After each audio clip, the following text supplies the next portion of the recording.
Oi, alunos, bom dia. Hoje é quarta-feira, 14 de abril de 2021. Hoje nós teremos aula de Geografia e aula de História. Então, vem comigo, vamos às nossas explicações. Ainda falando sobre a região norte, hoje nós vamos conhecer o relevo, a hidrografia, o clima e vegetação dessa região. Esse conteúdo está nas páginas 34 a 41. Para começar, vocês estão vendo aí o mapa dessa região, com os estados que a compõem, né? Como vocês estão vendo aí do lado. E nós vamos começar falando no próximo slide do relevo, né? Vamos entender um pouco do relevo dessa região. Aí diz que a região norte é marcada pelo relevo de planícies, planaltos e depressões. É a região do país onde a paisagem natural mais interfere na ocupação do espaço. Uma das formas de relevo dessa região é conhecida como planície amazônica. Embora a verdadeira planície apareça apenas se situando à margem do rio Amazonas ou em pequenos trechos, em áreas mais altas. Essa divisão do relevo resulta em vários nomes, como terraços fluviais, terras firmes e igapós.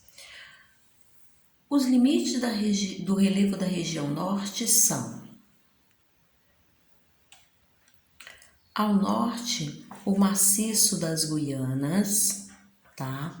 Ao sul, o Planalto Central, ao oeste, a Cordilheira dos Andes e ao leste, o Oceano Atlântico. Então, esses aqui, alunos, tá? São os limites, tá? Tudo isso aqui são os limites, tá? Do relevo da região norte, tá? Pois ao norte nós temos o maciço das Guianas, ao sul o Planalto Central, ao oeste a Cordilheira dos Andes, ao leste o Oceano Atlântico, ok, alunos? E essa divisão, como vocês viram aqui do relevo, resulta em vários nomes. Que nomes são esses? Nós chamamos de terraços, terraços fluviais, terra firme e igapós, ok? No nosso próximo slide, nós vamos falar sobre as planícies e terras baixas amazônicas. Que planícies são essas? São as várzeas, né? São os tipos de planícies, que são as várzeas, que correspondem às áreas mais baixas e constantemente inundadas pelas cheias do rio Amazonas, são chamadas de várzeas. Essas áreas que são aí inundadas, quer dizer, são alagadas pelas cheias do rio Amazonas. Terraços fluviais, que são altitudes que são sempre inferiores a 30 metros, sendo inundadas pelas cheias mais fortes. Terra firme, atinge a altitude de 350 metros, estando livre das inundações, quer dizer, isso aqui é uma parte mais alta, não fica inundada, diferente das duas primeiras. E podemos destacar os planaltos, que são os planaltos das Guianas, né? E Planalto Central, tá? Então, essas aí, né, são as planícies e terras baixas amazônicas. Tem as várzeas, terraços fluviais e terra firme. E, destacando os planaltos, nós temos os planaltos das Guianas e o Planalto Central. Falando um pouco da hidrografia, a região norte apresenta a maior bacia hidrográfica do mundo, que é a Bacia Amazônica, que ela é formada pelo rio Amazonas e seus afluentes. Então, gente, a maior bacia hidrográfica do mundo, como já está falando aí, né? Hidrografia, vocês sabem que é água. Então, a maior bacia hidrográfica do mundo é a bacia hidrográfica, tá? Então, ela é formada pelo rio Amazonas e seus afluentes. Então, o rio Amazonas e os seus afluentes formam aí a maior bacia hidrográfica do mundo. Em seus afluentes, rio Uatumã, está instalada a usina hidrelétrica de Balbina. Em outro afluente, rio Jamari, está localizada a usina elétrica de Samuel, construída na cachoeira do Samuel. Devido ao tamanho do rio Amazonas, foram construídos 3 portos às margens do seu curso. Um deles fica no Brasil, localizado na cidade de Manaus. Na foz do rio encontra-se a ilha de Marajó, a maior ilha hidromarinha do mundo. Então aí, além da presença da bacia amazônica na região, está localizada boa parte da bacia do Tocantins. No rio Tocantins está instalada uma das maiores usinas hidrelétricas do mundo, que é a usina do Tucuruí, tá? E aí estão aí para vocês algumas imagens aí, tá? Que aí é o rio Javais e a ilha do Bananal, nessa imagem aí para vocês darem uma olhadinha, tá? Quer dizer, ela é a maior ilha fluvial do mundo, localizada no estado do Tocantins, maior ilha no rio, tá? Essa parte aí, esse trecho, eu queria que vocês prestassem bastante atenção e observassem essa imagem aí de água de 2 cores bem diferentes. Então vamos lá. Aí diz que é na região norte que acontece o fenômeno conhecido por pororoca. Esse fenômeno acontece devido ao encontro das águas correntes marítimas e fluviais, quer dizer, água de mar e água do rio. O termo pororoca é de origem tupi e significa estrondo.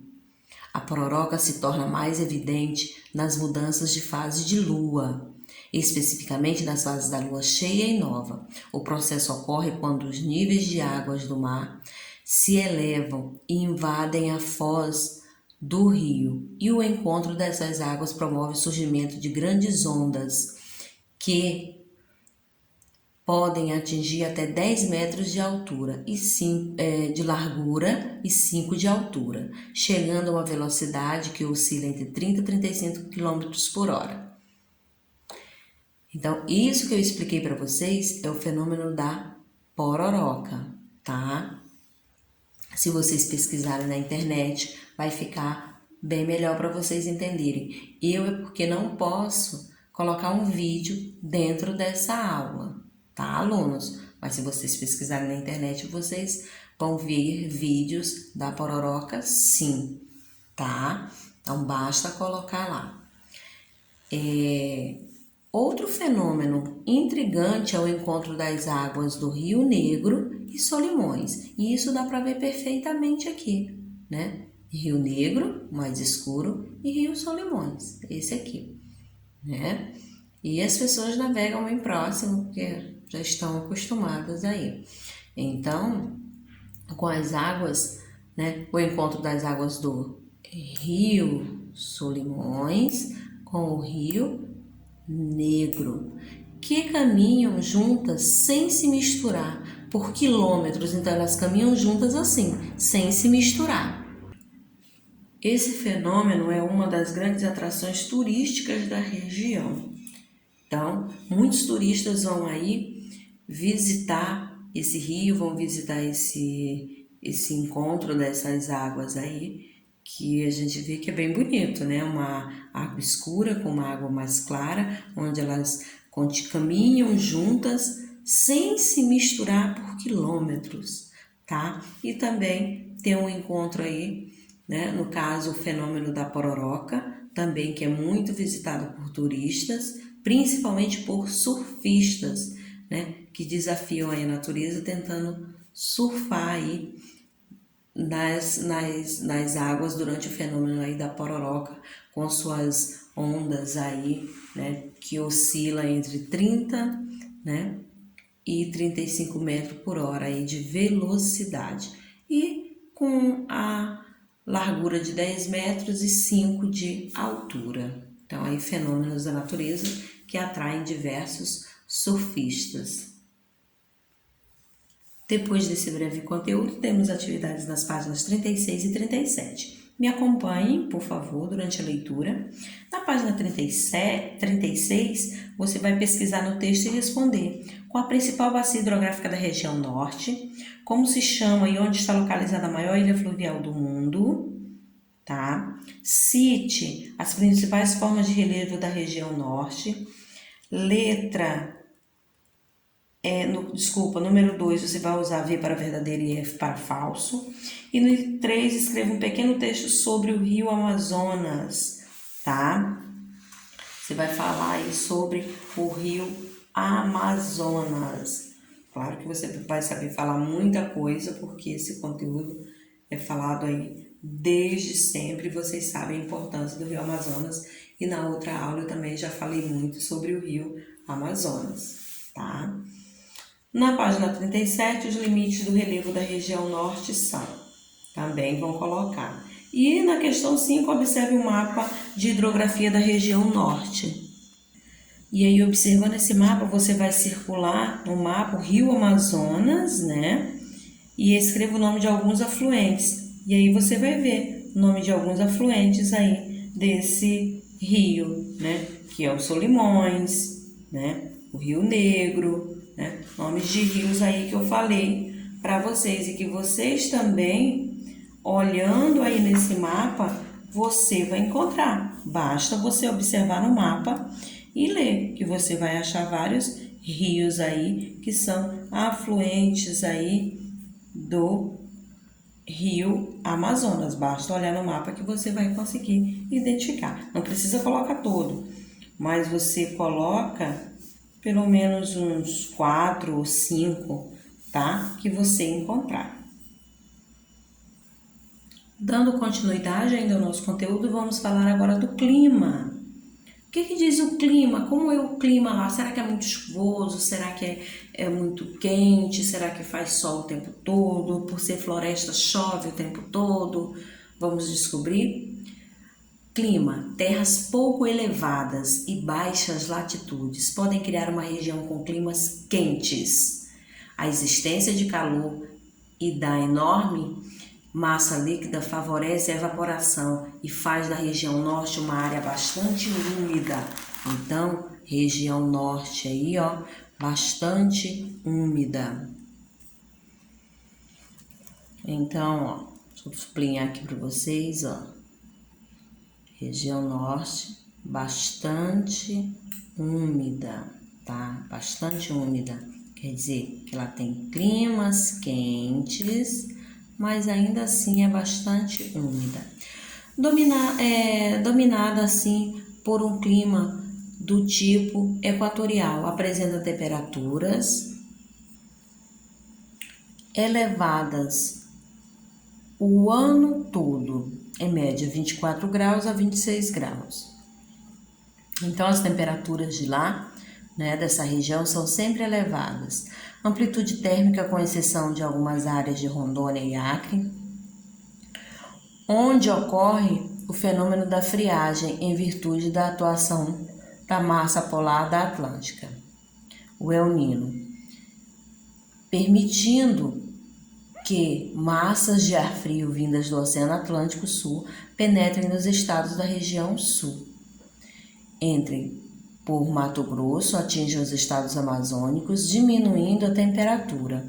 Isso ocorre porque o calor da Amazônia propicia uma área baixa, de baixa pressão atmosférica, que atrai massas de ar polar, ocorrendo no inverno o efeito da friagem, que dura uma semana, um pouco mais, quando a temperatura chega a descer 12 graus em Manaus e 6 no Rio Branco.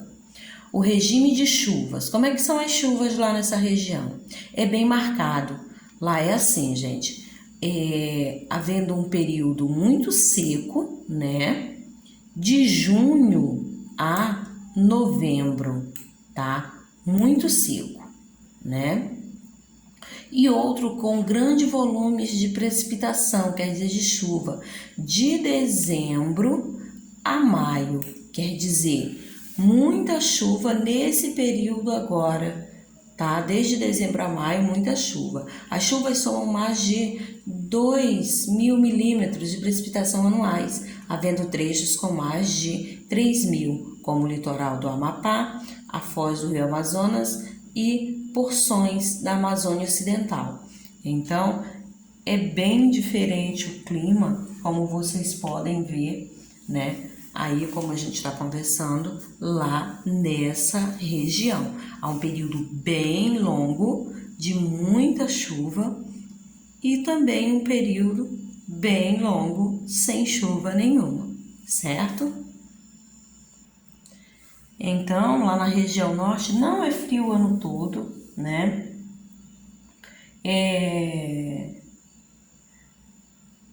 Alguns trechos, alguns lugares dessa região o clima é tropical, certo? E toda a vegetação de lá, né? Como vocês podem ver na imagem, né?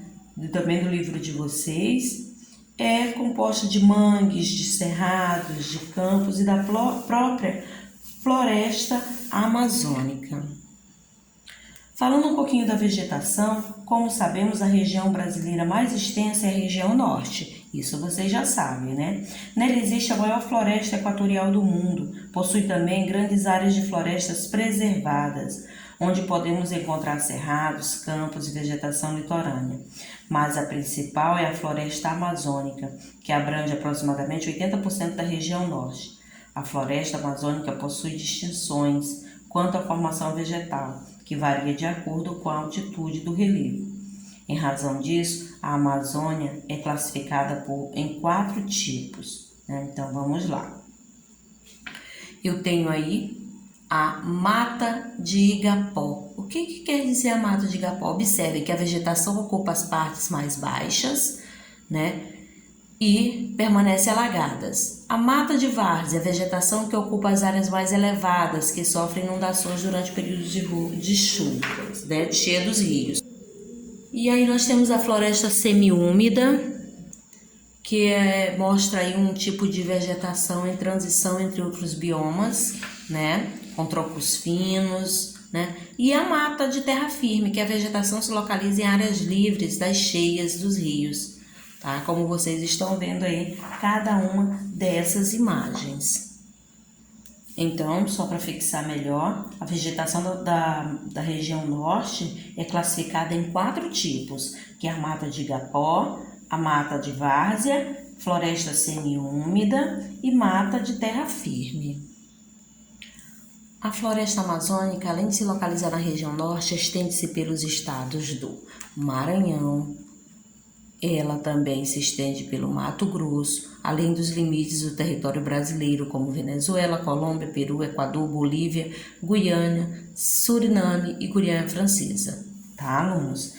Partes aí bem importantes. A floresta amazônica é a maior floresta tropical do mundo e apresenta a maior concentração de biodiversidade do planeta. Ela existem milhares de espécies de animais e plantas. Muitos estrangeiros têm interesse em conhecer as belezas desse extraordinário ecossistema, onde tem muitas riquezas, como as matérias-primas, vegetais, tá? Dos quais os povos tradicionais, né, da região tiram seu sustento. Mas essa exploração foi desordenada por todos esses recursos naturais, podem se esgotar. Uma das soluções encontradas para evitar a devastação da floresta foi a adoção do desenvolvimento sustentável, cujo objetivo é utilizar os recursos naturais racionalmente, isto é, utilizar os recursos sem destruir nem causar dano ao meio ambiente. Muitas comunidades vivem na floresta, já exploram os recursos de forma sustentável. Então, o que acontece? Na floresta amazônica tem que ter consciência para poder usar tudo que ela oferece. E, infelizmente, 15% da floresta já foi devastada. Então, devastada com as queimadas, com a destruição de tudo isso que eu falei para vocês. De tudo que é de grande interesse para todos. Então, voltando aqui nesse slide, a gente pode entender que os tipos de vegetação que aparecem na região norte, né, são aqui, ó, os cerrados, os campos, vegetação litorânea, mas a principal é a floresta, né? No caso, a floresta amazônica aqui é a principal. E agora, alunos, nós temos atividades na página 41, onde vocês vão colocar o V para verdadeiro e F para falsa. E no 2, escrever as características dos tipos de mata que se encontram na floresta amazônica, criando uma legenda para cada uma. Vai olhar a imagem, vai escrever o nome, dado o tipo de mata e vai escrever alguma coisa sobre elas, as características. No 3, quais são os tipos de vegetação que aparecem na região norte, tá? Então, são só essas questões aí propostas hoje para vocês. Por hoje é só. Antes de encerrar, eu queria mostrar a correção da atividade anterior, que foi da página 32, né, e 33. Então, no número 1, vocês tinham que observar o mapa da região norte e responder o que se pedia, tá? Na letra A, vocês tinham que ficar respondendo aí tudo, ó. Aqui é a sua sugestão de resposta, tá? Cada um ia colocar a sua. Claro que cada um ia pintar aqui o seu na cor diferente, né? Criando uma legenda e escrever no mapa a capital de cada estado. Na questão 3, aqui é a variedade de povos que vivem na região, que eram os indígenas, imigrantes nordestinos, paranaenses e gaúchos. No 4 ia sublinhar somente uma resposta, que era a letra B a correta. No 5 ia colocar V e F, V para verdadeiros e F para falsos. E ficou V, F, V, V. Ok, alunos? Não deixem de fazer a correção das atividades. Por hoje é só. Beijos, fiquem com Deus e até já na nossa próxima aula.